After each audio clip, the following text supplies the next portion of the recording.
আসসালামু আলাইকুম ওয়া রাহমাতুল্লাহ। আশা করি সকলে ভালো আছেন, আমরাও ভালো আছি আলহামদুলিল্লাহ।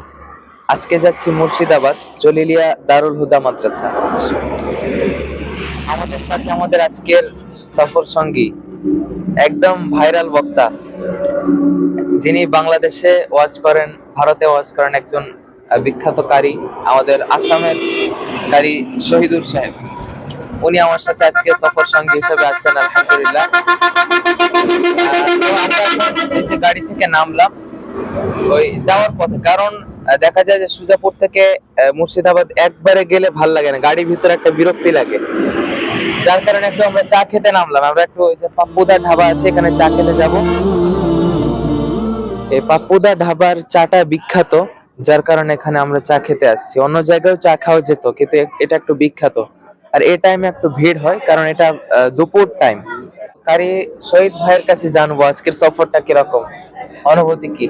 আলহামদুলিল্লাহ, আজকের সফরটা খুবই আনন্দময় লাগছে। কারণ এরকম দীর্ঘ একটি সফর আমি করিনি কোনোদিন, এত এইটা। আর আজকে আমাদের সাথে আছে যেহেতু বিশ্বজা হাফিজ জামিল ফরহাদ, তার সাথে সফর করছি।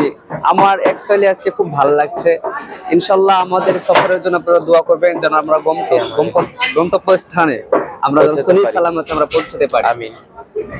আমরা আগে চাটা খেয়ে নিই, চাটা খাওয়ার পরে ইনশাল্লাহ কথা হবে। আমরা এখন চা খাবো পাপ্পু ধাবার ঐতিহ্যবাহী চা।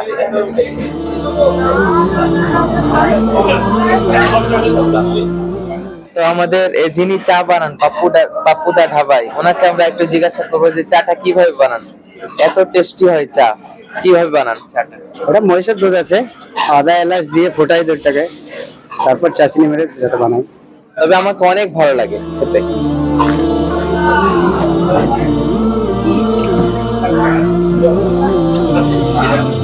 চাটা একটা ভিন্ন রকমের চা, একটা আলাদা। আজকের এই চাটা যে খাচ্ছি, আমার আসামের কথা স্মরণ হয়ে যাচ্ছে। হ্যাঁ, আসামে এমন একটা বিখ্যাত চার দোকান আছে, গুয়াহাটিতে স্থাপিত আছে এটা। তো সেই জায়গার কথা আমার মনোভব পড়ে যাচ্ছে এখানকার চাটা খেয়ে। আপনার কিরকম লাগছে? আলহামদুলিল্লাহ, খুবই ভালো লাগছে। আমি মুর্শিদাবাদ এলে এখানে চা খাই। মাশাআল্লাহ। ধাবাটার নামটা কি? পাপ্পুদা ধাবা।